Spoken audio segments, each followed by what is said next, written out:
Mul on tegelikult üks väga selge elu eesmärk. See on juba, ma arvan, ka olnud päris ammu. Võib-olla oli juba 30 aastat olemas. Oli see, et mul on rannakeha 2050. Aga hea, mul on ka aega siis kuule.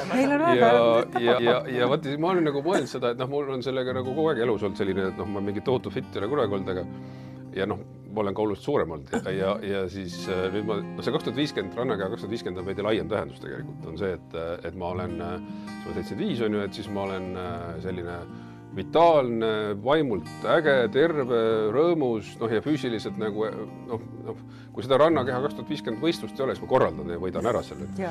Meil nimelt on ju udupeened mikrid siin külles, eks ole, ja siis meie operaator tuli ütles, et vaadake tüdrukud, et teie juuksed siia mikri peale ei lähe ja mina siis teatasin täiesti põhivõõrale Stenile, keda ma olin täpselt 2 minutit näinud, et Sten, sinul ju seda muret ei ole.